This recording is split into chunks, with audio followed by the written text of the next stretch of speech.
मैं जैसा बता रही हूँ कि मुझे एग्ज़ाम का स्ट्रेस बहुत ज़्यादा होता है, पढ़ाई का इतना स्ट्रेस होता है कि मेरी ये जो एपी की वैकेंसी थी उससे पहले आप देख रहे हैं ये रिजल्ट्स आ चुके थे, मैं ठीक ठाक जगह पर थी, लेकिन इस समय भी मेरी ये स्थिति थी कि मुझे नींद की गोलियों की आवश्यकता हो रही थी। क्या बात कर, ये भी है और कई कैंडिडेट ऐसे भी हैं जो घंटों तैयारी करते हैं लेकिन उनका पढ़ने का तरीका स्मार्ट नहीं होता।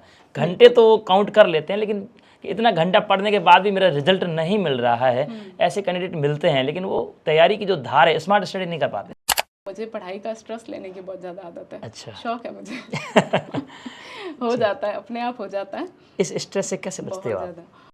जब रीट रद्द हुई थी स्पेशली, तो वो तो बहुत अभी तक की यात्रा का सबसे बुरा जो दिन था मेरे लिए, वही था। क्योंकि मन से तैयारी की थी आपने? बहुत ज़्यादा। अच्छा। बहुत ही ज़्यादा, जितना मैंने अभी तक और आगे नहीं किया।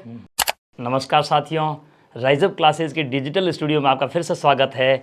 आज हमारे बीच में हाजिर हैं रवीना जी अग्रवाल, जिन्होंने अपनी मेहनत के बलबूते पे, अपनी इंटेलिजेंसी के बलबूते पे अपनी मेहनत का लोहा मनवाया। सबसे पहले रीट एग्ज़ाम में तृतीय श्रेणी में चयन हुआ 8th रैंक से, उसके बाद में वरिष्ठ अध्यापक बने 5वीं रैंक से, और संस्कृत विभाग में भी वरिष्ठ अध्यापक बने 17वीं रैंक से। इतने ही नहीं रुके, अपना हौसला इससे भी ज़्यादा था, बुलंदियां और छूनी थी, जज्बे को जारी रखा और असिस्टेंट प्रोफेसर बन के ही अपना प्रण पूरा किया। 17वीं रैंक से हिंदी में असिस्टेंट प्रोफेसर बने। रवीना जी, आपको बहुत बहुत बधाई। बहुत बहुत धन्यवाद सर। कैसा लग रहा है? अच्छा लग रहा है सर, आपने बुलाया, बहुत बहुत धन्यवाद आपका। जी, ऐसा होता है ना कि एक लड़की होकर के, जिन्हें हमारे पश्चिमी राजस्थान में तो थोड़ा समस्या रहती है, स्कूल भेजने में भी कतराते हैं। हालांकि अभी परिस्थितियाँ बदल चुकी हैं, लेकिन फिर भी आपने जो ये जुनून, जो जज्बा कायम रखा, शुरुआती एजुकेशन से लेकर के कॉलेज की लाइफ तक पहुँचना, ये सफ़र तो बहुत संघर्षपूर्ण रहा होगा। बिल्कुल सर, संघर्षपूर्ण तो रहा, लेकिन अगर हम कोशिश करते रहें, कोशिश जारी रखें तो सब कुछ संभव है। तो रवीना जी, ये बताइए कि आपकी जो प्रारंभिक जो शैक्षणिक सफ़र था वो कैसे शुरू हुआ? शुरुआत जो थी 8वीं तक की मैंने मेरे कस्बे की ही स्कूल से पढ़ाई की।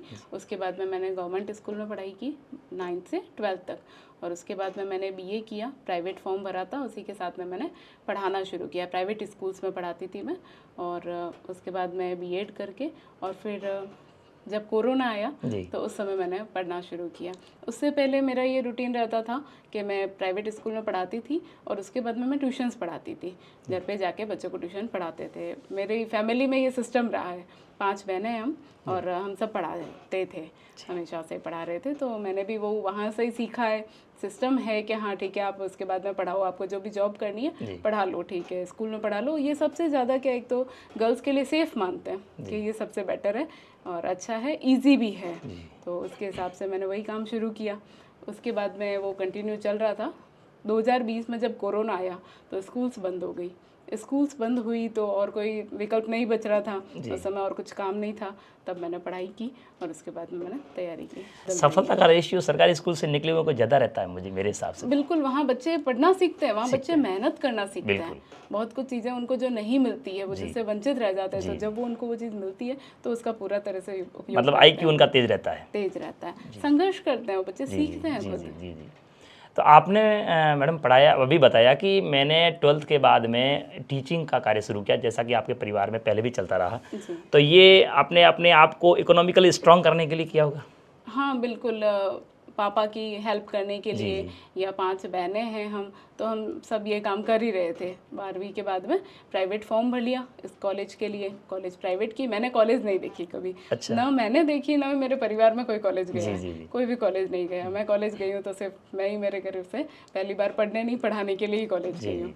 अच्छा, पढ़ाने के लिए गए? हाँ, पढ़ाने के लिए मैं पहली बार कॉलेज उसी समय गई। कितने भाग्यशाली हैं आप। पहले कभी वही प्राइवेट किया सारा, तो उस समय कभी नहीं। मतलब कहते हैं ना कि रेगुलर नहीं करेंगे तो हम आगे सफल नहीं होंगे, ये कोई जरूरी नहीं। नहीं, वैसा कुछ नहीं, हमारे वहाँ कोई नहीं करता था। मैंने ऐसा सिस्टम नहीं देखा है। मेरे परिवार में भी हम 5 बहनों में से किसी ने रेगुलर कॉलेज नहीं किया। अच्छा। और सिस्टम भी नहीं देखा है। वो तो डिग्री के लिए पढ़ाते हैं कि ठीक है बीए पास हो जाएगी, प्राइवेट फॉर्म भर दो, 1 वीक सीरीज ले आओ, एग्जाम दे दोगे, पास हो जाओगे। उस टाइम हम कॉलेज जाके देखा है। तो आपने ना, जैसे कॉलेजिंग जो है वो भी आपने इतना सीरियसली होकर के नहीं किया, क्योंकि टीचिंग भी करवाते थे। तो ये आपको कब समझ में आया कि कुछ करना पड़ेगा, सिलेक्ट होने के लिए कुछ पढ़ना पड़ेगा, ये समझ कब पैदा हुई आपने? ये तो समझ में नहीं आया था। मैंने बीएड की थी। जी। बीएड इसलिए की थी कि प्राइवेट स्कूल में पढ़ा रहे थे तो वहाँ भी प्रायोरिटी मांगते, पढ़ा ही रहे, तो इसलिए बीएड की थी। उसके बाद में जब कोरोना आया और एक टीचर थे जो पढ़ा रहे थे, फ्री में पढ़ा रहे थे, तो हमने सोचा ठीक है फ्री में पढ़ा रहे हैं तो हाँ कॉम्पिटिटिव जी। वो फ्री में पढ़ाना उन्होंने शुरू किया था। वैसे ही अपने पैशन से ही उन्होंने शुरू किया था। और मैं इसलिए गई थी कि ठीक है फ्री में पढ़ा रहे हैं, मैं पास में ही वहाँ किसी घर पे ट्यूशन पढ़ाने के लिए जाती थी, तो मैंने सोचा ठीक है फिर हम भी पास में पढ़ लेंगे बैठ के। तो वैसा पढ़ना शुरू किया और उस समय मैं बीएड कर रही थी। तब पता चला कि ये एग्ज़ाम मैं रीट का दे सकती हूँ। वहाँ से वो एग्ज़ाम दिया। और वही मैंने स्कूल ट्यूशन्स तो नहीं छोड़ी थी, तो उसमें मेरा रैंक्स बहुत मार्क्स अच्छे आए थे, लेकिन सिलेक्शन नहीं हुआ था। उसमें ग्रेजुएशन का वेटेज भी मांगते हैं, उस समय वो सिस्टम हुआ था। 30% ग्रेजुएशन आई थिंक वेटेज था और 70% जो था रिटर्न था। हाँ, तो मेरा मतलब जो स्कोर था वो 76% था। और जो एग्रीगेट और वो वेटेज ग्रेजुएशन का ऐड किया, उससे मेरा एग्रीगेट आ गया 70 पर और मेरिट रही थी 71। ओह, तो किनारे पे आके रुक गए। हाँ वो, लेकिन स्कोर तो अच्छा था, लेकिन वो ग्रेजुएशन का ऐड करने के कारण मैं पीछे आ गई, 6% पीछे आ गई और 1% से रह गई थी। तो पहली बार जब आप चयन होते होते रह गए, बच गए, आपको दुख नहीं हुआ? हुआ, उस समय इतना नहीं हुआ था, उस समय इतनी समझ नहीं थी। जी। ये समझा हुआ था कि अपना सिलेक्शन नहीं होगा। दुख हमें तब होता है जब हमें पूरी उम्मीद होती है कि हमारा सिलेक्शन हो जाएगा, फिर नहीं होता है तो बहुत दुख होता है। लंबी तैयारी की हुई पहले हमने सोच रखा है हमारा तो होगा नहीं, हम तो वैसे ही दे रहे हैं टाइम पास के लिए, तब नहीं हुआ। लेकिन उस समय ये समझ में आया कि सिलेक्शन हो सकता है। हमारे जो समाज है या जो है बैकग्राउंड, उसमें एक अवधारणा बनी हुई है, मैं जनरल कास्ट से बिलोंग करती हूँ, तो एक अवधारणा कॉमनली बनी हुई है कि जनरल कास्ट है और आपके सिलेक्शंस नहीं होते हैं, नौकरियां बहुत कम आती हैं, तो नहीं होता है गवर्नमेंट की तरफ जाने से और पढ़ाई करने से फ़ायदा नहीं है, टाइम वेस्ट करोगे आप, वैसा वाला। तो यही सोचा हुआ था पहले। जब अच्छी ठीक ठाक मार्क्स आए तब पता चला कि नहीं कर सकते हैं, अगर थोड़ा मैं अच्छे से पढ़ लेती तो हो जाता है, क्यों नहीं हो जाता, वैसा। तो उससे आपका चयन तो नहीं हुआ, लेकिन मार्क्स अच्छे आए तो आपको मोटिवेशन मिला कि हो सकता है, समझ आ गई कि थोड़ा सा पढ़ेंगे तो हो सकता है। हाँ, लोग जो कहते हैं वो गलत है। सही बात है, सुनी सुनाई बातों पे भरोसा नहीं करना है। आप तो धारणाएं बना रखी है। जी, आप तो जीवंत उदाहरण है उनके सामने कि कैसे यदि हौसले से तैयारी की जाए तो कितने चरण पास किए आपने। रैंक 8 से लेवल 1 में आप लगे हैं, रीट में, उसके बाद में 2nd ग्रेड बने हैं, संस्कृत डिपार्टमेंट में बने हैं, सामान्य शिक्षा में बने हैं, यहाँ तक ही नहीं कॉलेज में भी बने। मैं असफलता का उदाहरण भी रही हूँ। हाँ, पहली बार उसमें। उसके बाद में मैंने बीएड करते हुए ही एक एग्ज़ाम दिया था 2nd ग्रेड का। तो उस समय ऐसा था कि भाई मैं समझ ही नहीं पा रही थी कि मुझे क्या करना है। मेरा सब्जेक्ट भी डिसाइड नहीं था। हिंदी से भी एलिजिबल है, एसएसटी से भी एलिजिबल है, दोनों से फॉर्म भर दिया, दोनों से एग्ज़ाम भी हम दे रहे हैं, मतलब ये स्थिति है पढ़ाई की, तैयारी की, पता ही नहीं है कौन से सब्जेक्ट से देना है, तो उसमें दिया। उसके बाद में वही फिर से क्या होना तो अपना है नहीं, तो रिजल्ट भी नहीं देखा। बाद में जब मार्क्स आए तो पता चला कि वो जो रिजर्व लिस्ट आती है उसमें नाम था। फिर पता चला कि ठीक है यार, पास में ही सही रहे, बिल्कुल 2nd ग्रेड में। 2nd ग्रेड में। अरे वाह, एक बार रीट में पास में रह गए, एक बार 2nd ग्रेड में पास में रह गए। लेकिन उस समय ये चीज़ समझ में नहीं आती थी कि मेन लिस्ट क्या है, रिजर्व लिस्ट क्या है। किसी से समझा कि ये हुआ क्या है, तो बोले थोड़े से रहे हो आप, इतना पता चला। उसके बाद में छोड़ा, फिर रीट दिया, रीट की तैयारी की। जब कोरोना आया और उस टाइम तैयारी की, तो उस टाइम रीट की तैयारी की और वो रद्द हुआ था। रद्द हो गया? रद्द हुआ था। रीट हुआ, 2nd ग्रेड दोनों ही रद्द दोनों ही रद्द हुए थे। इसीलिए मैं कह रही हूँ ना, ये जो उदाहरण है मेरा ऑपोजिट भी रहा है। जी। विफलता का उदाहरण भी मैं रही हूँ उतनी ही। तो वो जो कहने वाले थे, जो अवधारणा बनाने वाले थे गलत, जिनका मैं कह रही हूँ, तो उस समय वो सही हो जाते थे। उन्होंने वो बोला था तेरे को नहीं होगा, आपको लग रहा था कि हम तो पहले ही कहते थे होता नहीं है, सरकार को नौकरियां देनी नहीं है, तूने फालतू में डिसीजन ऐसा ले लिया, होगा नहीं, वैसा वाला। तो कहीं ना कहीं आपको उस समय ठेस नहीं पहुंची कि मैंने इनकी बात का विरोध करके मैंने तैयारी की और ये हो नहीं पा रहा है? कहीं आपको निराश नहीं हुए? हाँ, बहुत ज़्यादा। सबसे बुरा जो दिन था मेरे लिए वही था। क्योंकि मन से तैयारी की थी आपने? बहुत ज़्यादा। अच्छा। बहुत ही ज़्यादा, जितना मैंने अभी तक और आगे नहीं की है, वापस वैसी तैयारी कभी नहीं की है जितनी उस समय की थी। और वो फिर कुछ समय बाद में रद्द हो गया था। रिजल्ट भी आ गया था उसका। अच्छा, रिजल्ट भी आ गया था? रिजल्ट आ गया था उसका, रिजल्ट आ गया था। हम पोस्टिंग का वेट कर रहे थे, लेवल 2 वाला। बिल्कुल। और मुझे बिल्कुल उस समय आइडिया नहीं था कि ऐसी कोई मांग चल रही है या रद्द होने की कोई संभावना है। नहीं तो हम मानसिक रूप से थोड़ा तैयार हो जाते हैं, लेकिन मुझे आपके बिल्कुल लिए वो पता ही नहीं था ये चीज़। अप्रत्याशित था। हाँ बिल्कुल, मुझे बिल्कुल आइडिया नहीं था कि मीटिंग हो रही है या ऐसा कुछ डिसीजन होने वाला है या इसमें मांग भी चल रही है, सोच विचार भी चल रहा है, मुझे कोई आइडिया आप नहीं। निश्चिंत थे कि मुझे ज्वाइनिंग मिलने ही मुझे वाली तो है? हम तो सोच रहे थे पोस्टिंग ऑर्डर कब आ रहा है और फिर फ़ोन आता है कि भाई रद्द हो गई है आपके। तो उन्हें ऐसा होने वाला था क्या, और बोले एक हुई है एक नहीं हुई है। तो उस समय चीज़ें बहुत मुश्किल हो मानसिक गई थी। आघात बहुत लगा होगा। वो बहुत उससे आप बहुत कैसे उभरे? मुश्किल था वापस उभरना। वैसे तो एक बार ऐसा हो गया था कि अब तो नहीं कर पाएंगे, क्योंकि और कोई जब अपने पास में एक विश्वास जो होता है, एक उम्मीद जो होती है वो बचती है, तो आप उसके आधार पर या उसे सहारा लेकर के आप कुछ भी कर सकते हैं। लेकिन वही नहीं बचा, तो उस समय ऐसा हो गया था कि नहीं, जब पढ़ाई से ही नहीं हो सकता, मेहनत से नहीं हो सकता, तो मेरे हाथ में तो नहीं है और अब होगा नहीं, इससे ज़्यादा और मैं पढ़ भी नहीं सकती हूँ। लेकिन घर से वही ये बोला कि कोई नहीं, तो वापस कर ले, इस बार हो जाएगा। तो ठीक है, फिर वापस की। काफ़ी समय लगा, लेकिन फिर से तैयारी की। मैं जो कर रही थी वो छोड़ करके, और फिर से इसीलिए फिर मैंने रीट की तैयारी नहीं की वापस। अच्छा। रीट की और थर्ड ग्रेड की नहीं की। ये जो 8th रैंक है उसकी तैयारी मैंने कभी नहीं की थी। अच्छा। वो उसी का परिणाम है, पहले वाली मेहनत का ही। तैयारी नहीं की थी। फिर मैंने 2nd ग्रेड की तैयारी की फिर से, और उसमें लगी। 2nd ग्रेड की आपने तैयारी की, तो फिर जीके जो फर्स्ट पेपर होता है, जीके का पेपर होता है, उसकी तैयारी फिर आपने कैसे करी? मैंने एक बार तो, मैं बालोतरा से हूँ, तो मैंने वहाँ पर एक स्थानीय कोचिंग संस्थान है, तो वहाँ से मैंने पढ़ाई की थी, ऑफलाइन कोचिंग की थी। उसके बाद में कोरोना का जब समय चल रहा था, तब अवेलेबल नहीं था ऑफलाइन कोचिंग करना, तो मैंने ऑनलाइन कोचिंग की, उत्कर्ष से वगैरह, और उससे पढ़ाई की। और सब्जेक्ट की तैयारी कैसे की आपने फिर? सब्जेक्ट की तैयारी, कुछ मैंने किताबें सेल्फ पढ़ी थी, बहुत कम, बहुत ज़्यादा नहीं। और प्रज्ञा क्लासेस बाड़मेर में, वहाँ से ऑनलाइन कोचिंग ली थी। अच्छा। और एपी के लिए भी मैंने कोचिंग ही ली। मैं लगभग कोचिंग पर्सन ज़्यादा रही अच्छा हूँ। अच्छा।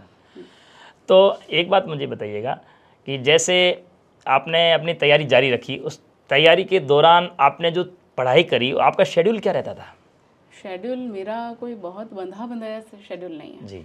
मैं कभी भी पढ़ाई को घंटों में नहीं गिनती हूँ कि इतने घंटे पढ़ लिया, या लोग पूछते हैं कि कितने घंटे पढ़ते थे या कितने घंटे पढ़ते हो, अक्सर तो पूछते मैं हैं। कभी, हाँ अक्सर पूछा जाता है, तो मुझे यही नहीं समझ में आता कि इसका जवाब कैसे दिया जाए, या ऐसा बांध कैसे सकते हैं। मान लो मेरे पास ऐसी स्थिति है, परिस्थिति ऐसी हो रही है कि मैं नहीं पढ़ पा रही 8 घंटे, तो मैं क्या करूँगी? मैं घंटे तो नहीं पढ़ा सकती दिन के 8 घंटे। अगर आज मैं नहीं पढ़ पाई तो क्या करेंगे? और अगर मैंने 8 घंटे का सोच रखा है पढ़ने का, और मैं 8 घंटे पढ़ ली, अब 4 घंटे मेरे पास और बच रहे हैं, तो मैं तो ऐसा नहीं कर सकती कि मैं पढ़ाई छोड़ दूँ। 8 घंटे हो गए, 12 भी हो छोड़ सकते दूँ। हैं। नहीं, मेरे पास तो जितना मेरे को मिलेगा टाइम, जितनी मेरी कैपेसिटी होगी, उतना तो मैं पढ़ूंगी।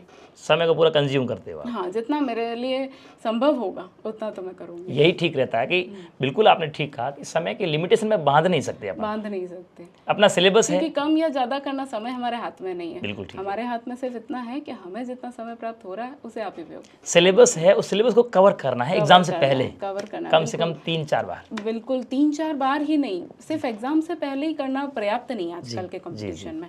मैं जहाँ तक समझती हूँ 3-4 महीने पहले आपका सिलेबस कवर होना चाहिए, पूरा होना चाहिए, और मैंने किया है।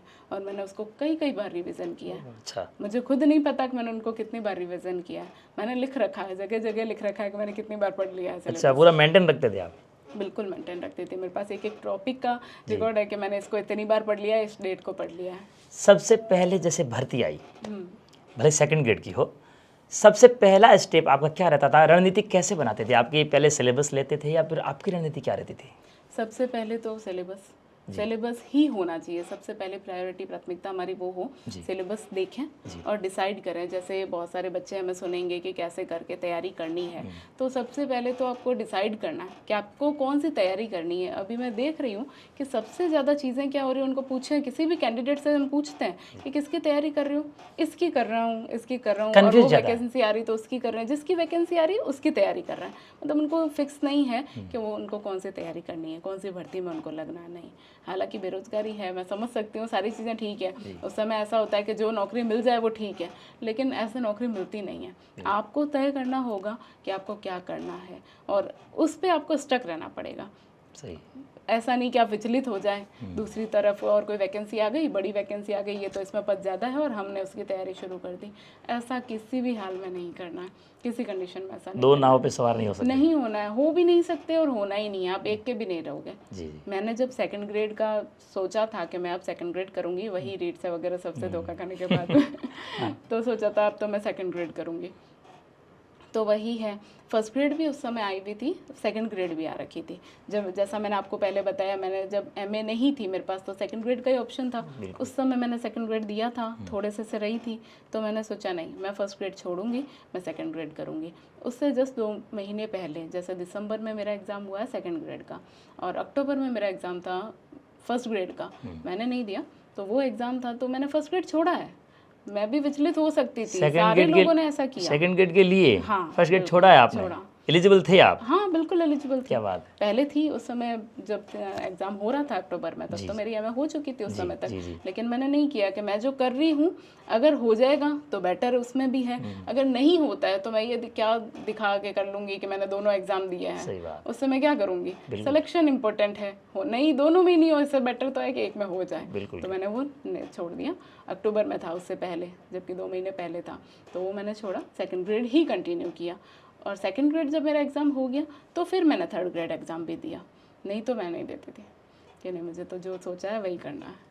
बहुत बेहतरीन बात करी मैडम आपने कि रवीना जी, आपने बहुत ठीक कहा कि मैंने सेकंड ग्रेड के लिए फर्स्ट ग्रेड एग्जाम को छोड़ दिया, आप एलिजिबल थे। मतलब ये होता है कंसंट्रेशन, जो बिल्कुल एकदम फिक्स जो है आपका एम, जो टारगेट है वो फिक्स होना चाहिए, विचलित नहीं होना है। विचलित नहीं होना है। और सबसे बड़ी जो आजकल दुविधा मुझे दिखाई दे रही है, जो आज के प्रतिभागियों में दिख रहा है, वो सबसे बड़ा यही है। अगर आप 10 कैंडिडेट से पूछेंगे तो उसमें से 7 आपको ऐसे मिलेंगे जिनके तय नहीं है कि वो कौन सी भर्ती की तैयारी कर रहे हैं या कौन सी करने वाले हैं। वो इस पे डिपेंड कर रहा है, कभी किसकी कर रहे हैं, कभी कौन सी वैकेंसी आ रही है, कौन सा एग्ज़ाम आ रहा है, उसका एग्ज़ाम दे देंगे।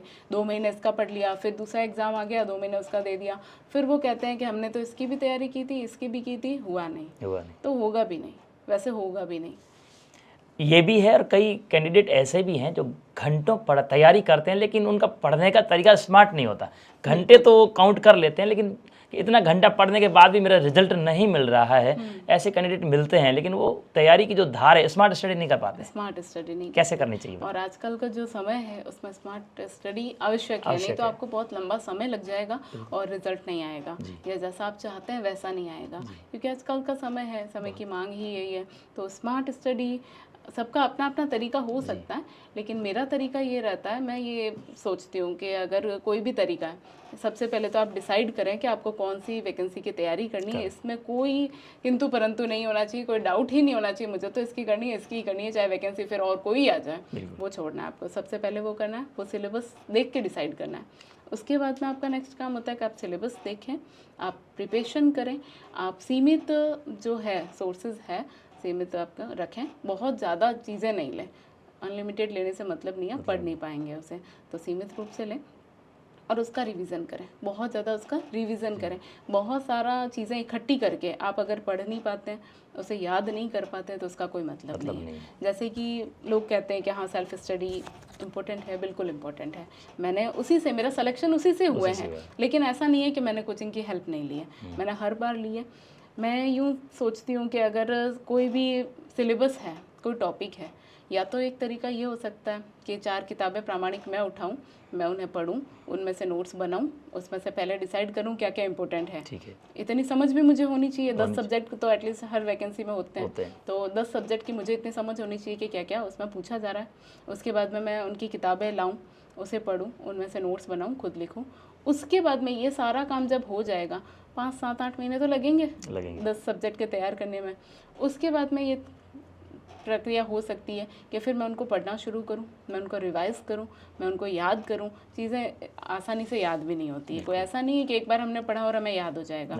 कई बार हमें रिवीजन करना पड़ेगा तब याद होगा, कई बार हमें ट्रिक्स बनानी पड़ेगी, भूलना पड़ेगा, याद करना पड़ेगा, वो प्रक्रिया होती है। तो आधी प्रक्रिया तो ये है कि नोट्स जहाँ तक बनने की, आधी प्रक्रिया जो है वो हमें ही करनी है, जो रिवाइज करना है, जो याद करना है, जो गलतियाँ करनी है और गलतियों में सुधार करना है, वो सब हमें ही करना है। तो मैं ऐसा करती थी कि आगे वाला जितना काम वो तो कोई भी करके दे सकता है। कोचिंग कर रही है ना, वहाँ एक्सपर्ट्स बिठा करके हर सब्जेक्ट का वो बिठा करके कर रही है। मैं 4 किताब ला सकती हूँ तो वो 10 पढ़ रहा होगा। ज्योग्राफी का एक टीचर अगर ज्योग्राफी पढ़ा रहा है तो वो 8-10 किताबें पढ़ता होगा, तैयारी करता होगा, वो देखता होगा ज्योग्राफी के सारे क्वेश्चंस कौन सी भर्तियों में क्या पूछे जा रहे हैं, वो ये देखता होगा। मैं इतना नहीं देख सकती। तो ये सारे काम कोचिंग वाले 4,000-3,000 रुपये लेकर के करके दे रहे हैं, तो वो सब काम तो वो कर लें, पीछे वाला काम तो मुझे ही करना है, तो बेटर है मैं वो कर लूँ। तो इसीलिए मैं हमेशा कोचिंग वाली रही हूँ कि ठीक है, कोचिंग का कोर्स लिया, वो सारा काम तो उनसे मिल जाता, नोट्स मिल जा रहे हैं, क्लास मिल रही है, समझा रहे हैं, अब मुझे समझ में आ गया, नोट्स बन गए। इतना प्रोसेस होने के बाद में फिर मैं सब छोड़ छाड़ के बस खुद की पढ़ाई करो, रिवीजन करो, बस मैं लिस्ट बना लेती थी, सारे टॉपिक की एक लिस्ट बना लेती थी, सिलेबस को डिवाइड करती थी और उसकी लिस्ट बनाती थी टॉपिक्स की। उसके बाद में जैसे आज टॉपिक पढ़ लिया उस पर टिक करके डेट लगा देती थी। ऐसे करके पूरी लिस्ट हो गई ख़त्म, फिर से शुरू, फिर से ख़त्म, फिर से शुरू। तो मुझे पता चल जाता था, एक तो उससे कोई टॉपिक आपका छूटता नहीं है। बहुत कई बार ऐसा हो जाता है, एक टॉपिक हमने बार बार पढ़ लिया, अच्छा लग रहा है, बार बार पढ़ लिया, बुरा लग रहा है उसे छोड़ दिया, नहीं टफ लगता है कोई तो छूट जाता है। तो मेरा वैसा नहीं होता, छोड़ते नहीं थे, कंटिन्यू वो चलता जाता है, फिर से वो ख़त्म होता है, फिर से शुरू हो जाएगी लिस्ट में, आगे पूरा स्पेस रख देती थी, फिर से टिक करके और डेट वाइज। तो मुझे ये भी पता चलता है मैंने कितनी बार सिलेबस रिवाइज किया है, कितने टाइम पहले कौन सा टॉपिक पढ़ा गया है, अब अगर ज़्यादा टाइम हो गया है तो अब फिर से उसे पढ़ना है, ऐसा किसको ज़्यादा टाइम हो गया है, किसको कम टाइम हो गया पढ़े हुए, तो इस तरह से कर लेती थी। आप पहले कैंडिडेट मुझे मिले जो इतनी स्मार्ट तरीके से बता रहे हो कि आप प्रति सिलेबस में जो डिस्क्राइब जो टॉपिक है, प्रत्येक टॉपिक पे डेट लगा देते आप। हाँ बिल्कुल, मैंने सोचा पूरे सिलेबस पे लगाते हो कि पूरा हो गया। नहीं, पूरे सिलेबस पे नहीं, पूरे टॉपिक पे, हर टॉपिक का लिस्ट बना करके फिर जैसे सारे टॉपिक पूरे हो ही जाएंगे, 4 सब्जेक्ट का मैंने किया है तो सिलेबस पूरा हो जाएगा साथ में। बहुत बेहतरीन तरीके से आपने तैयारी की, वास्तव में इसी तो कहते हैं स्मार्ट स्टडी। हाँ, स्मार्ट स्टडी बहुत जरूरी है। मैंने और भी बहुत सारे तरीके निकाल रखे थे, जैसे हर चीज़ को मैप में कर लेना, जो चीज़ मुझे पता है मुझे नहीं आ रही है, या कुछ चीज़ें ऐसी होती है जो हमें लगता है, हमें पता होता है तैयारी करते हुए कि मुझे क्या चीज़ आती है, कौन सी चीज़ में मैं कंफ्यूज हो जाती हूँ या भूल जाती हूँ, तो वो चीज़ें हमें पता होती है। जैसे एग्जाम्पल के लिए मैं कहूँ, खनिज है, नदियाँ हैं, मुझे कम याद रहती है, मुझे पता है। तो जो टॉपिक्स मुझे पता है, और ऐसा सबके साथ में होता है कि कुछ टॉपिक्स ऐसे होते हैं, जैसे लोग कहते हैं कि हमने आज पढ़ा, 4 दिन तो याद रहता है, फिर हम भूल जाते हैं, तो कोई बात नहीं, 4 दिन तो याद रह रहा है ना। तो उन टॉपिक को आइडेंटिफाई करके कि ये टॉपिक्स जो है मुझे लास्ट में पढ़ लेना है, लास्ट मोमेंट, लास्ट में उनको मैं लिख के रख लेती थी, क्योंकि ये टॉपिक मैं जब पढ़ती हूँ 4 दिन याद रहता है, फिर मैं भूल जाती हूँ, तो मैं उनको लास्ट में लिख के रख लेती थी, और लास्ट वाले दिन मुझे वो टॉपिक पढ़ लेने होते थे, शॉर्ट नोट बना के रिवाइज कर लिया।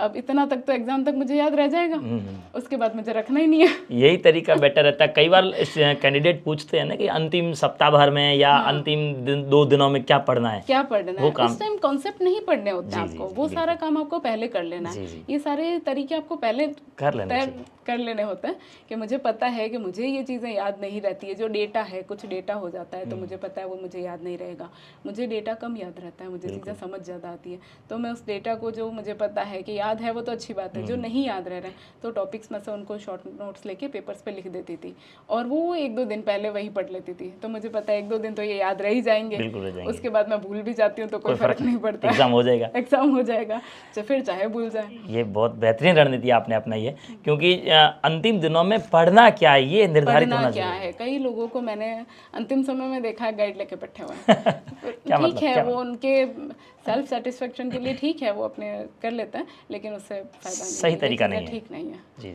वो हमें भी पता चलता है कि किसका क्या होने वाला है, वो तैयारी पता चलती है उससे। पढ़ने वाला स्टूडेंट जो होता है रवीना जी, वो मैंने कई बार देखा है, उनको एग्जाम से पहले ऐसा महसूस होता है कि मुझे ये भी नहीं आ रहा, मुझे ये भी नहीं आ रहा। ये कभी फीलिंग आप में आई है? हमेशा ही आती है, सबके साथ आती है। हर बार, अगर अभी भी मैं कोई एग्जाम दूंगी तो अभी भी होगा। मुझे पढ़ाई का स्ट्रेस लेने की बहुत ज़्यादा आदत है। अच्छा, शौक है मुझे हो जाता है, अपने आप हो जाता है। इस स्ट्रेस से कैसे बचते हो आप? कुछ तो मेरे पास में टीचर्स हैं, कुछ सीनियर हैं, कुछ लोग ऐसे हैं जो मुझे पता है कि मुझे इनसे बात कर लेनी है, उसके बाद में मैं थोड़ा सेट हो जाऊंगी, उनसे मैं बात करती थी और उनको मैं परेशान करती थी। अच्छा। और उनको भी पता है ये हमें परेशान करेगी, एग्जाम के टाइम पर ये हमें फ़ोन करेगी, परेशान करेगी, और मैं उनको कहती थी थोड़ी देर आपसे बात कर लूँ, पक्का हो जाएगा ना, मेरा हो जाएगा ना, और वो कहते हाँ हो जाएगा। वो हिम्मत बढ़ाते थे आप? बिल्कुल, मुझे पता है ना जो किन से बात करनी है, जो हाँ बोलेगा उसी से करनी है। जीवन में ऐसे 1-2 मार्गदर्शक हर कैंडिडेट के होने चाहिए और होते हैं, इन्हीं से आप आगे बढ़ सकते हैं। मेरे पास में ऐसे बहुत सारे लोग रहे हैं, जो मेरे टीचर्स रहे हैं, जो सीनियर रहे हैं, जो क्लासमेट या बैचमेट्स रहे हैं, जिन्होंने हेल्प की है और हमेशा पॉजिटिव सपोर्ट किया है, मार्गदर्शन किया है। बहुत सारे ऐसे पढ़ने के लिए पॉजिटिव ग्रुप भी होना चाहिए, बिल्कुल होना चाहिए। आपका भी था? हाँ बिल्कुल, मैं और नहीं था तो मैंने उन लोगों से कांटेक्ट कम कर दिया। अच्छा। मुझे पता है कि मुझे किसके साथ रहना है, जी। किस समय में। अगर मैं फ्री हूँ तो ठीक है, जो लोग फ्री हैं उनसे मैं बात कर ली, ठीक है। लेकिन जब मुझे लगता है कि जो मेरा टाइम है बहुत सेंसिटिव टाइम चल रहा है एग्जाम से पहले, तो मैं सबसे दूर हो जाती हूँ। मुझे अकॉर्डिंग टू पता है मुझे सिचुएशन। किससे बात करनी है, क्योंकि अब अगर ऐसा समय नहीं है, बहुत नाजुक समय है, उस समय अगर मुझे कुछ भी अगर दिक्कत हो गई, किसी ने कुछ गलत वर्ड भी बोल दिया ना, कुछ लाइन अगर ऐसे बोल दी है नेगेटिव चीज़, तो मैं उससे बहुत इफेक्ट हो जाती थी। तो मैं उनसे दूर रहती थी। बिल्कुल, ये कहना नेगेटिव लोगों से दूर रहना चाहिए, वो आपने अपनाया है। वो बिल्कुल इफेक्ट, मुझे पता है मैं इफेक्ट होती हूँ उससे, ऐसा तो फिर मैं उनसे मतलब दूर आप रहती थी। में कमजोरियां क्या है और आपकी खूबियां क्या, आपको अच्छे से मालूम था? अच्छे से मालूम होना चाहिए, मालूम होना चाहिए अपने को, पता है अपनी स्ट्रेंथ जो है वो अच्छी है, जो वीकनेस है उनको, ताकि हमें पता चलेगा, तभी तो हम उसका निराकरण कर सबसे बड़ी खूबी कैंडिडेट की यही होती है कि हमारी कमजोरी क्या है वो आप पहचानो।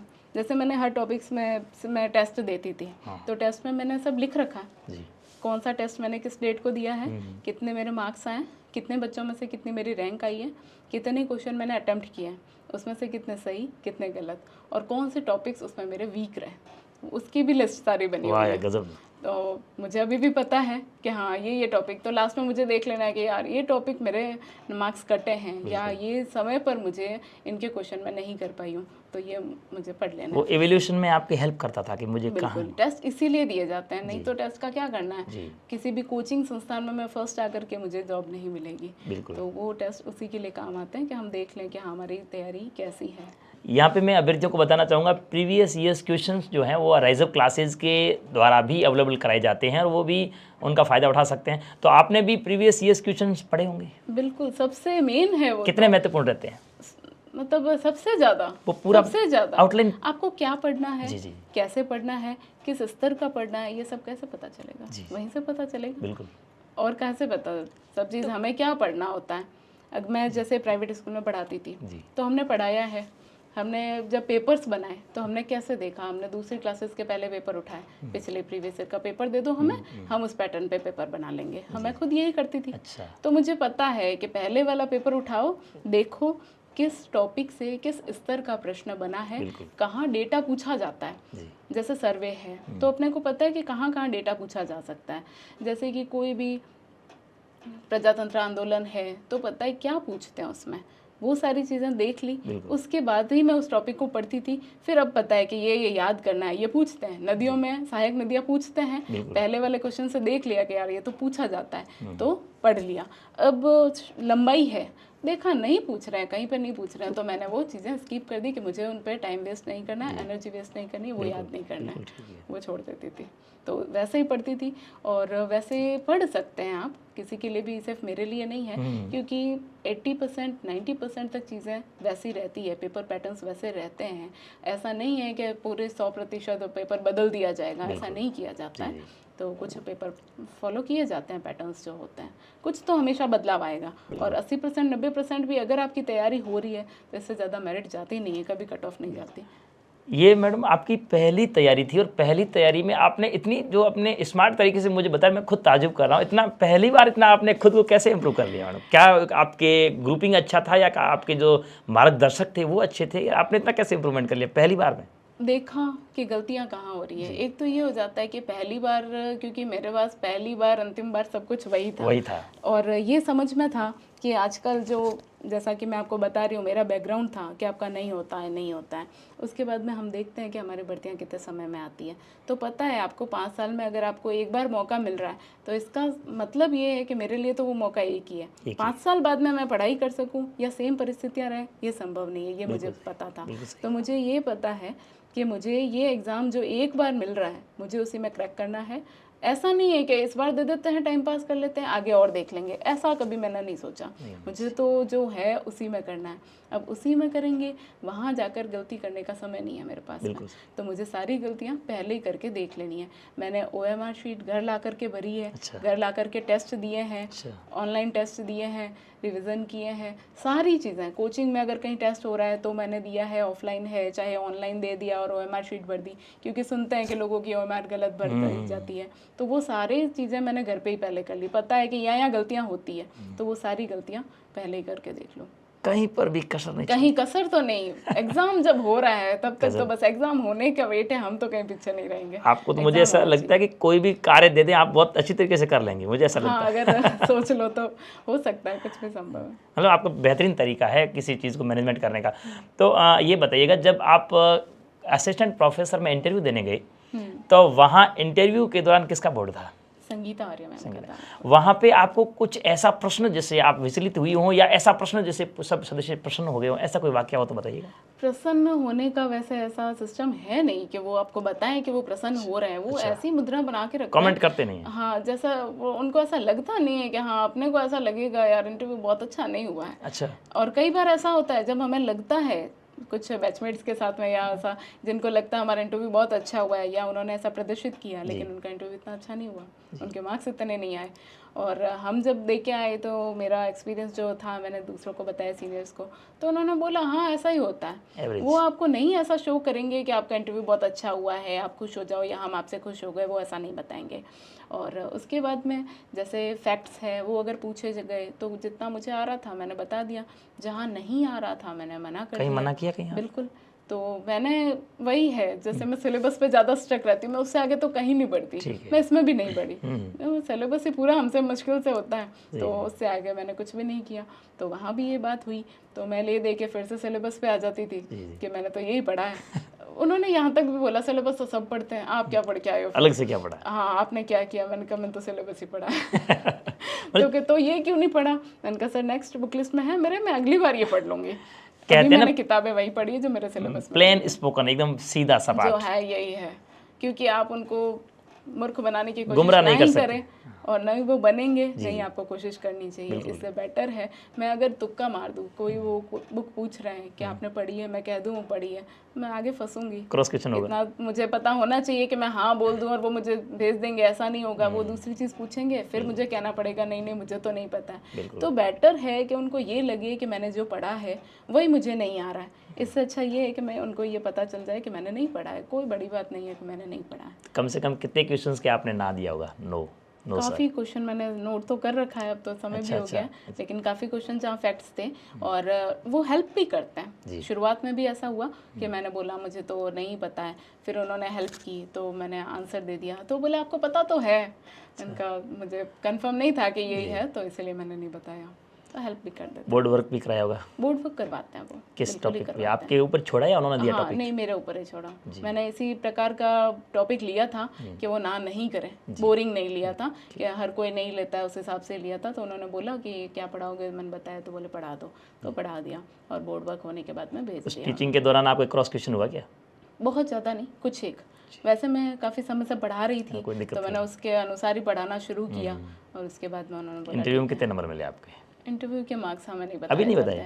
अभी तक नहीं बताया? समय लगेगा अभी अच्छा बताने में। अच्छा। अभी पूरी भर्ती प्रक्रिया पूर्ण होने पर फिर बताएंगे। आपकी नज़र में सफलता का असली राज क्या है? मेहनत, धैर्य या कुछ और?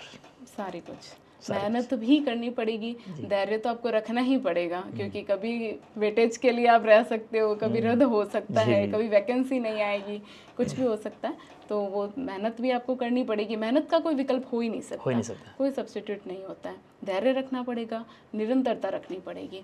हम सोचें कि हम आज वैकेंसी आई है, पढ़ लिए, बरसाती मेंढक जैसे बाहर आ गए, पढ़ लिए, फिर से वैकेंसी है नहीं, अब तो क्या ही पढ़ना है, वैसा नहीं हो सकता। मेरे पास जब वैकेंसी नहीं थी तब भी मैंने पढ़ा है। वैकेंसी मतलब मुझे ये था कि वैकेंसी तो आ जाएगी, तब तक मेरी तैयारी हो जानी चाहिए, वैकेंसी आए तब तक अपनी पढ़ाई हो जाए। रवीना जी एक बात बताइएगा, हमारे पश्चिमी राजस्थान में ये थोड़े प्रोनाउंसिएशन की समस्या रहती है। हाँ। आप इतना अच्छे से कैसे बोल लेते हो? मेरा इसके पीछे कारण है कि मेरी नींव मजबूत रही है। जहाँ मैं प्राथमिक रूप से विद्यालय में पढ़ती थी और मेरा घर का वातावरण भी थोड़ा रहा है। पहले हम जोधपुर रहते थे और घर में सिस्टर्स वगैरह जो है वो पढ़ाती थी, स्कूल में पढ़ाते थे, तो उनका अच्छा था और उन्होंने घर पे ध्यान भी दिया। तो हमारे घर में कभी ऐसा नहीं हुआ कि हमने गलत बोल दिया और वो हमें टोका नहीं जाए। अच्छा, ऐसा नहीं होगा, वो टोक देते, तो ठीक हो गया, ठीक से बोलो। अच्छा, एक बात बताइएगा कि विशेष रूप से लड़कियां जो हैं घर से बाहर जाकर के जब पढ़ने जाती है तो उनके सामने कई समस्याएं आती है, तो आपके सामने भी कोई मानसिक, शारीरिक या सामाजिक दबाव इस प्रकार की कोई समस्या आई क्या, या ऐसी आई तो उनसे कैसे उभरे आप? हाँ, आती है। वैसे मैं ज़्यादा बार गई नहीं कहीं पे भी पढ़ने के लिए, ज़्यादा मेरे लिए संभव नहीं था परिस्थितियों के अनुसार, तो इतना संभव नहीं है। लेकिन जो भी परिस्थितियाँ आती है आप उससे डील कर सकते हो। हर एक परिस्थिति को संभाला जा सकता है, ऐसा कुछ भी नहीं है। आर्थिक आती है तो आजकल तो बहुत सारे संसाधन हो गए हैं, मेरे पास भी उतने नहीं थे, अब और बढ़ गए हैं। लेकिन उससे भी पहले के समय में मेरे पास जब कोरोना आया ना, उस समय मेरे पास संसाधन बढ़े, क्योंकि ऑनलाइन चीज़ें आ गई। ऑफलाइन मेरे लिए संभव नहीं था, तो कोरोना आना हमारे लिए वैसा हो गया कि ऑप्शंस मिल गए हमें। ऑनलाइन ऑप्शन हो गया, जहाँ तक हमारी पहले पहुँच संभव नहीं थी वो हमें मिल गए। आपने आपदा को अवसर में बदला। आपदा को अवसर में बदला, वो अवसर बन के आया मेरे लिए। क्योंकि मेरे लिए कभी संभव नहीं था कि मैं इतना, अगर आप जहाँ आपको लग रहा है जिस बैकग्राउंड में कि कोचिंग तो नौकरियाँ तो नहीं लगती है, तैयारी तो मत करो, तो आप जो अर्न कर रहे हो, जो आजीविका ही है आपकी, उसको आप छोड़ करके और ऐसे रिस्क लो, ये आसान नहीं होता है। तो जब वो हो गया, वो अपने आप ही हो गया। मैं नहीं तो नहीं छोड़ पाती, या शायद मुझे कोई छोड़ने के लिए हाँ भी नहीं बोलता, लेकिन वो तो हो ही गया था। स्कूल तो वैसे ही बंद हो गई, जब घर ही बैठे हैं तो, और घर पे ही कोचिंग चल के अपने फ़ोन में आ गई है, फिर क्या चाहिए आपको? फिर क्या चाहिए, सही बात है। तो 2000 में मैंने कोर्स लिया था उत्कर्ष का। 2000 कोई बहुत बड़ी बात नहीं होती है। यदि कोई अभी ये कह रहा है कि मेरे पास पैसे नहीं है या आर्थिक परिस्थितियां हैं, उसके लिए हम नहीं पढ़ सकते, तो मुझे नहीं लगता इतना कोई वो बड़ा मैटर है आजकल। और 2000 में भी हमने 2 जनों ने शेयर करके लिया था। अच्छा, वो पढ़े नहीं पढ़े, मैंने पढ़ लिया उससे। वो पढ़ते कम ही थे, तो वैसे शेयर करके चल जाता था हमारा। ऐसा भी हो सकता है। तो हाँ, बिल्कुल हो सकता है। परिस्थितियाँ आती हैं, मुश्किलें तो आती है, लेकिन वो ऐसी नहीं होती कोई भी कि आप उससे छोड़ दो, क्या इसमें तो नहीं हो पाएगा, ऐसा कुछ भी नहीं है। मेरा ऐसा अनुभव नहीं रहा है, लेकिन मैंने साथ में देखा है, लोग बच्चों को लेकर के पढ़ रहे हैं, लोग दूर दराज में रह के पढ़ रहे हैं, आर्थिक स्थितियाँ विपरीत है तो भी पढ़ रहे हैं। सब संभव है यदि आप करना चाहें। बिल्कुल बिल्कुल संभव। एक बात ये बताइएगा, आजकल का सोशल मीडिया का ज़माना, मोबाइल से दूर रहना, ये टेलीग्राम, इंस्टाग्राम, इस प्रकार से रील्स वगैरह बनने जा रही हैं, इसमें युवा लोग ज़्यादा भ्रमित हो रहे हैं, इसमें कैसे काबू पाया आपने और कैसे पाना चाहिए? हो रहे हैं, बिल्कुल ठीक है। वैसे ठीक बात है, ये इतना आसान नहीं है, ये एक जाल जैसा ट्रैप है कि आप फंस गए तो आप एक बार, अगर मैं फ़ोन लेकर बैठी हूँ, यूट्यूब स्क्रॉल कर रही हूँ या इंस्टाग्राम स्क्रॉल कर रही हूँ, तो वो छोड़ना आसान नहीं है। लेकिन मैं ये करती थी कि मैंने छोड़ा भी नहीं, मैंने पूरा नहीं छोड़ा। मैं बहुत ज़्यादा जब परेशान होती थी, एक तो मेरा काम होता था सोना। अच्छा, मैं कुछ भी परेशान हो रही हूँ, मैं सो जाती हूँ। नींद आ जाती थी? कुछ नहीं समझ आ रहा है, मैं सो जाती थी। हाँ ठीक है, मैं सोना, थकती हूँ तो भी, कुछ नहीं समझ में आ रहा है तो भी सोना, थोड़ी देर सो लिए, फिर उठ गए, फिर से पढ़ाई शुरू कर दी। तो फिर से आपको फिर से समझ में आने लग जाता है, नए सिरे से वही चीज़ पढ़ने लगती, और फिर नेक्स्ट टाइम मैंने देखा कि हाँ मुझे समझ में आ गया। अगर इसकी जगह मैं ये करूं कि समझ नहीं आ रहा, बहुत देर हो गई, ब्रेक लेना है, या परेशान हो गए पढ़ के, थक गए तो फ़ोन देख लो, उससे थकान भी ज़्यादा बढ़ेगी। और बेटर है कि आप आधा घंटा देखने लगे थे और 2 घंटे कब गए पता ही नहीं चला। तो इससे अच्छा तो मैं सो जाती, नींद पूरी हो जाती है, फिर से फ्रेश माइंड से उठ गए। और उसके बाद मैं कभी कभी मोटिवेशन सॉन्ग सुन लेती थी, इतना। बाकी इंस्टाग्राम वगैरह मैंने छोड़ दिया था। तो आपके जीवन में एक गर्ल्स होने के नाते कुछ ऐसी आपको चुनौतीपूर्ण कभी संघर्ष करना पड़ा हो, या ऐसा एक कोई छोटा संदेश देना चाहें लड़कियों के लिए कि गर्ल्स होकर के आप कैसे आगे बढ़ सकते हैं, ऐसा कुछ जीवन में कुछ घटना हुई? सबसे बड़ी बात तो हम खुद हैं जी। जैसा आप सोचते हैं वैसा आपके साथ वाले सोचने लगेंगे, ये तय है। अगर मैंने ये सोच लिया कि मेरे से तो नहीं होगा या मुझे करना ही नहीं चाहिए, क्या करूँगी मैं पढ़ के, हमारा तो काम ही नहीं है, हमें तो नहीं करना है, अपने आप जो दूसरा है वो करेगा, मुझे नहीं करना है, तो वैसा ही आपके साथ में वातावरण बन जाएगा। अगर मैंने सोच लिया नहीं मैं तो करूँगी, किसी को चाहे करना है चाहे नहीं करना है, या लोग कुछ भी सोच रहे हैं, मुझे तो करना है, मुझे मेरी लाइफ इस तरह की चाहिए। मैंने ये डिसाइड कर रखा है कि नहीं, कोई भी कुछ भी सोचे, मुझे मेरी लाइफ इस तरह की चाहिए, मैं किसी पे डिपेंड नहीं रहना चाहती। तो वो चीज़ें हो जाती है अगर आप चाहते हैं तो। और धीरे धीरे जब हम उस तरफ, आपको मेहनत भी करनी पड़ेगी, सिर्फ कहने से नहीं होता है, चीज़ें करके भी दिखाना होता है। और धीरे धीरे लोग मानने लगेंगे, आपको ये रियलाइज़ होगा कि लोगों में भी परिवर्तन आ रहा है आपकी सोच से। कुछ समय वो आपका विरोध करेंगे, कुछ समय मैंने भी जब कहा था कि नहीं मैं तो जॉब करूँगी, मैं तो घर के काम नहीं सीखूंगी, मैं तो ये चीज़ें नहीं करूँगी, मुझे नहीं करना है, तो कहते हैं हाँ देख लेंगे हम भी। तो जब हो गया अब उन्होंने देख लिया कि हाँ ठीक है चल कोई बात नहीं अब तू मत कर, अब सपोर्ट में आ गए। अब नहीं भी करेगी चल जाएगा, कोई बात नहीं, वैसा वाला। मतलब आपने मेहनत के बलबूते उनको जवाब दिया है? हाँ, वैसे ही जवाब देने से नहीं माना जाता, नहीं माना जाता, सिर्फ करके दिखाना होता है। करके दिखाना होता है, वैसे ही कोई नहीं मानेगा। और वो आपने दिखाया। एक समय पर मान लो आप असफल हुए तो आपको उनकी बात माननी पड़ेगी, फिर वो थोड़ी मानेंगे बिल्कुल आपकी। नहीं मानेंगे। तो आप मेहनत करें तो फिर सब कुछ संभव है। मेहनत ही, there is no alternate to hard work. वो वातावरण भी बदल देगी, अपने आप परिस्थितियां बदल जाएंगी, अपने आप आपको जवाब देने की, सबको समझाने की जरूरत नहीं है, लोग नहीं समझेंगे। नहीं समझेंगे। आप करो, अपना काम करते जाओ साइलेंटली, आपका जब रिजल्ट आएगा लोग अपने आप समझ जाएंगे। इससे की जगह अगर हम ये करें कि हम उनको समझाने लगे, नहीं समझ पाएंगे। एनर्जी वेस्ट करने कोई फायदा नहीं है समझाने से किसी को भी। सफाई देने से कोई मतलब नहीं है, मेरी आदत नहीं है सफाई तो अपने परिणाम से दो। हाँ कि ठीक है होगा जो देखा जाएगा। मुझे ऐसे ऐसे भी जवाब मिले, क्या ही निकाल लिया जब रद्द हुई तो हमने पहले ही मना किया था, नहीं करा। इससे अच्छा हम रहे, कम से कम प्राइवेट में जो कमा रहे थे, जो स्टाफ वगैरह थे, कि बेटर है हमने तो कम से कम छोड़ी नहीं, हम यहाँ तो कमा रहे थे, तू तो उससे भी गई करके। जी, वो भी जवाब मिले। लेकिन उनसे आप, और अब वही कहते हैं कि ऐसा कैसे पढ़ लिया, ऐसा क्या किया। उन बातों से आपने कैसे उबारा अपने आप को? उनसे दूर रह के। जी। चुप नहीं कर सकते आप, किसी को जवाब नहीं दें, और जवाब देने से दो बात और सुनेंगे। उनको चुप नहीं किया जा सकता, उनको समझाया नहीं जा सकता। यदि वो व्यक्ति इतना एबल है कि वो समझ सके तो वैसी बात नहीं करेगा, और अगर वो ऐसी बात कर रहा है तो मैं तो यही कहूँगी आप उससे दूर हो जाए, कोई मतलब नहीं है समझाने से। बहुत बेहतरीन जवाब दिया, बिल्कुल ठीक है आपने। उलझने से अपना दिमाग खराब होगा, अपना ही दिमाग खराब होता है। मेरे पास ऐसी सिचुएशन हुई है, मैं जैसा बता रही हूँ कि मुझे एग्ज़ाम का स्ट्रेस बहुत ज़्यादा होता है, पढ़ाई का इतना स्ट्रेस होता है कि मेरी ये जो एपी की वैकेंसी थी, उससे पहले आप देख रहे हैं ये रिजल्ट्स आ चुके थे, मैं ठीक ठाक जगह पर थी, लेकिन इस समय भी मेरी ये स्थिति थी कि मुझे नींद की गोलियों की आवश्यकता हो रही थी। क्या बात करते, इतनी बुरी मेरी स्ट्रेस लेने की आदत है। हो जाता है मुझे बहुत ज़्यादा। तो जब सेकंड ग्रेड का मैं दे रही थी, एक बार दो बार रह चुकी थी, यार ऐसा हो गया तो हम क्या कर रहे हैं, फिर हम क्यों पढ़ रहे हैं जी, ये चीज़ें। और उसके बाद में देख लो 5वीं रैंक आई है, वही वैकेंसी है। उस स्थिति से आप कैसे उभरे, आपने कैसे समझाया मन को? नहीं, उस समय मैं हुई थी, उस बात से एक बार विचलित हुई थी, यार ऐसा कैसे हो सकता है, ऐसा क्या हो जाएगा। फिर वही है, कभी कभी ऐसा होता तो मम्मी के पास बैठ जाती, मम्मी ऐसा है, तो वही कहते हैं ना कि जैसे कि एक वो अपने को जो विश्वास भगवान का दिलाया जाता है, वो इसीलिए होता है कि जहाँ हमारा बस नहीं चलता है ना, तब हमें वो विश्वास दिलाया जाता है कि नहीं भगवान है, तो तू तेरी मेहनत कर ले, तू पढ़ ले, फिर जो होगा वो देखा जाएगा। जो लोग अगर ऐसा कर रहे हैं तो कोई नहीं, भगवान भी तो देख रहा है। बिल्कुल, ये इसके लिए होते हैं जवाब। सही है। जब हमारे हाथ में कुछ नहीं है तब हम ऊपर वाले पे छोड़ देते हैं, तो तू पढ़ाई कर ले, तो देख ले। फिर पढ़ाई की, दे दिया एग्जाम, और ठीक है, अब वो अपनी जगह हैं, हम अपनी जगह पर हैं, अब पता है किसने क्या किया है, या वैसा कोई नहीं है। मतलब आपने अपनी भावनाओं को मजबूत रखा, अपनी मेहनत पे भरोसा रखा। मेहनत पे, क्योंकि हमारे हाथ में वही होती है, हमारे हाथ में मेहनत ही होती है। पेपर कैसा आएगा, पेपर आउट होगा या नहीं होगा, लीक हो रहा है, बिक रहा है, ये हमारे हाथ में ही नहीं है। चाहे मैं इसकी चर्चा 10 लोगों से कर सकती हूँ, मतलब भी नहीं, मेरे हाथ में इतना ही है, चर्चा कर लूंगी, और क्या मैं रोक तो नहीं सकती। इससे बेटर ये मैं पढ़ सकती हूँ। ये भी पेपर लीक हुआ था, ये वाला भी हुआ था, ये वाला भी हुआ था, सारे हुए थे, लेकिन फिर भी आपने रैंक लगाई है, तब हो गया। इन सब बातों से परे जाकर के आपने केवल स्टडी एंड स्टडी, बस हाथ में यही है। और मेरे को जो स्ट्रेस होता है वो यही होता है, मेरे को ये स्ट्रेस नहीं होता है कि अगर सिलेक्शन नहीं हुआ तो मेरा क्या होगा, मैं क्या करूँगी, मैं ये कभी नहीं सोचती। मुझे सिर्फ इतना ही होता है कि मेरे मतलब जितनी कैपेसिटी है उतना मुझे पढ़ लेना है, जितना मुझसे हो सकता है मुझे अपना 100% देना है।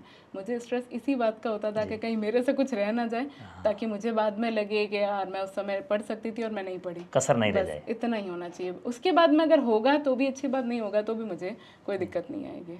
एग्ज़ाम हॉल में आप पेपर अटेंड, कई लोग हैं ना ऐसा सोच के जाते हैं कि 150 में से मैं तो 140 करूँगा, 120 करूँगा, ये पहले से अवधारणा बना के जाते हैं। इस पर क्या कहना है आपका? ये पहले से नहीं बनाया जा सकता। एक बात तो ये है कि पहले से नहीं बनाया जा सकता, पेपर पर डिपेंड करता है। बिल्कुल। और मैंने जैसे कुछ चीज़ें आपको बताई है, तो आपको ये चीज़ भी थोड़ी सी लंबी है, थोड़ी अजीब लगती है, मैंने किसी को सजेस्ट भी की, जैसे कि हर किसी के पे लागू हो ऐसा ज़रूरी नहीं है, बच्चे देखने वाले थोड़ा सा ध्यान रखें।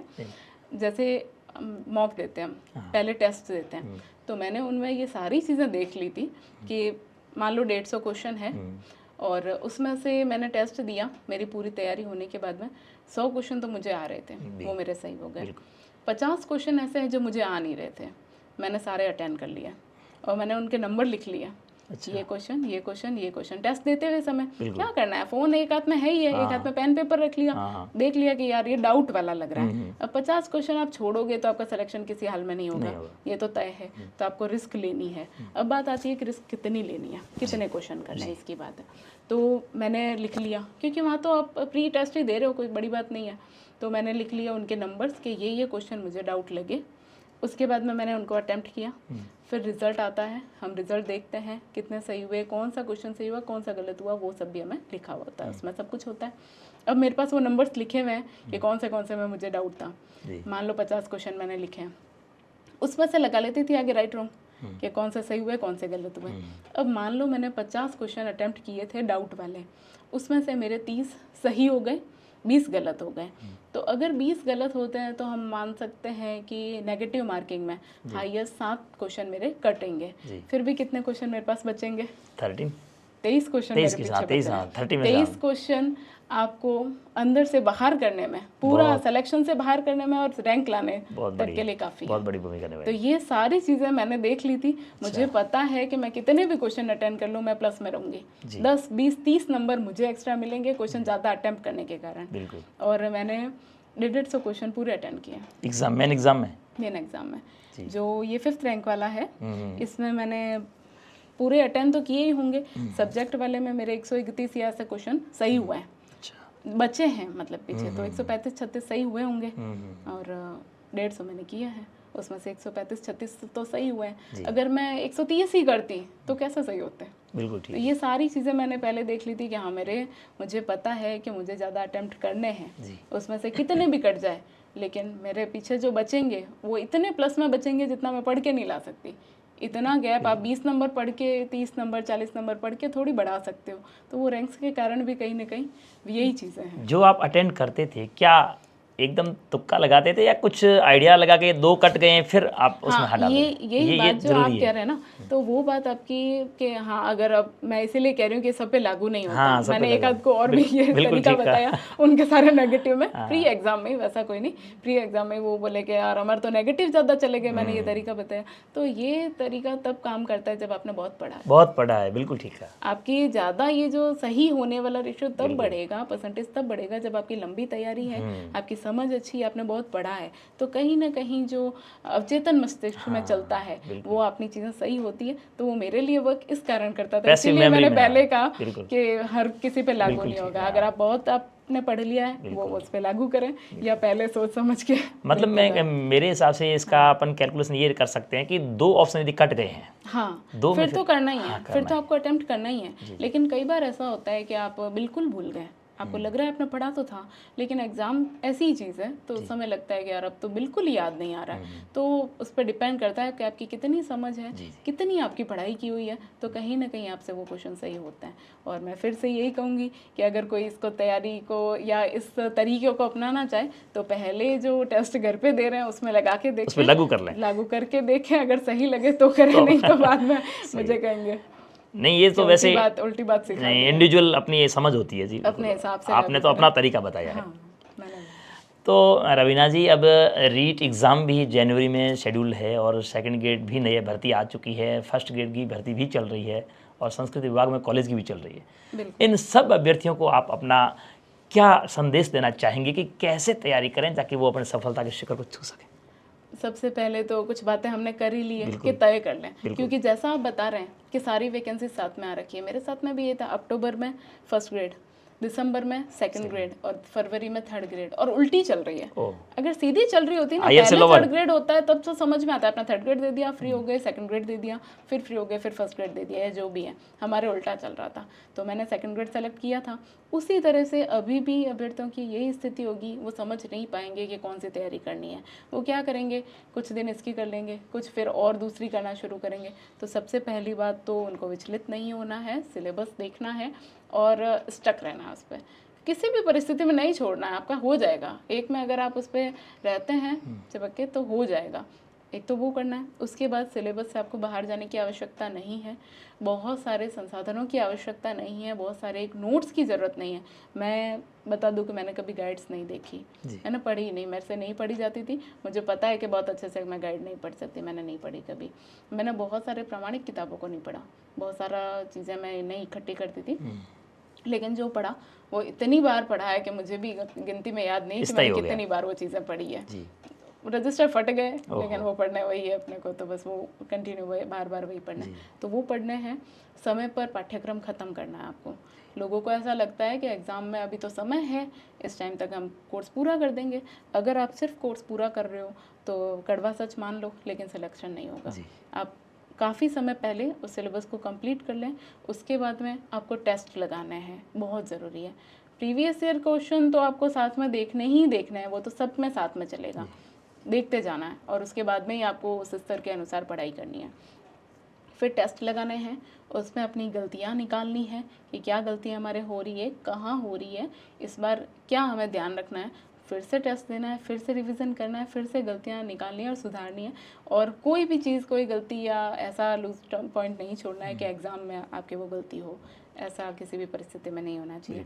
अगर इतनी आप तैयारी कर लेते हैं तो गारंटेड आपका सिलेक्शन होगा। बिल्कुल, फिर वैकेंसी का वेट है, रिजल्ट का वेट करेंगे आपका, और आपका सिलेक्शन होगा। बिल्कुल, बहुत। तो ये अभ्यर्थियों रहा, जुड़े रहिएगा हमारे राइज अप क्लासेस के डिजिटल स्टूडियो पे, ऐसे ही प्रेरक वीडियो आपके सामने और आएंगे। रवीना जी ने बहुत बेहतरीन तरीके से आपको रणनीति बताई है और कॉन्फिडेंस लेवल आपका मैडम बहुत अच्छा है। आपको पुनः एक बार ढेर सारी बधाई और शुभकामनाएं। बहुत बहुत धन्यवाद।